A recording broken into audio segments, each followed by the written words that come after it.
हंसी मजाक का गीत सुनाने। हमारा गीत कैसे लगा कमेंट में जरूर बताना। हमारे चैनल को लाइक करें, सब्सक्राइब करें, ज्यादा से ज्यादा शेयर करें, सपोर्ट करें। जय श्री कृष्ण। अब ही उमरिया हमारी बारी हो, सैया खोला जिनके माड़ी।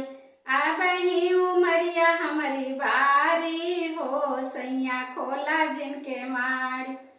अब ही उमरिया हमारी काकरी के बतिया, अब ही उमरिया हमारी काकरी के बतिया। छुअले से लगी है हथियारी हो, दुल्हा खोला जिनके माड़ी। छुअले से लगी है हथियारी हो, दुल्हा खोला जिनके माड़ी।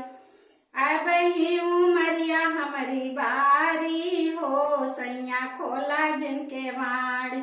अब ही उमरिया हमारी बारी हो, सैया खोला जिनके माड़ी। अब ही उमरिया हमारी बासे कहीं निया, अब ही उमरिया हमारी बासे कहीं निया। छुअले से कमर लापी जाई हो, दुल्हा खोला जिनके माड़ी। छुअले से कमर लापी जाई हो, दुल्हा खोला जिनके माड़ी। अब ही उमरिया हमारी बारी हो, सैया खोला जिनके माड़ी। अब ही उमरिया हमारी बारी हो, सैया खोला जिनके माड़ी।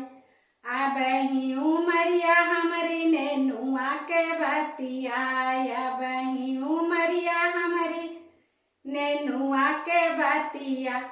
छुअले से पाप लगी जाई हो, दुल्हा खोला जिनके माड़ी।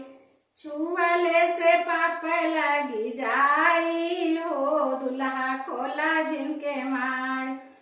अब ही उमरिया हमारी बारी हो, सैया खोला जिनके माड़ी।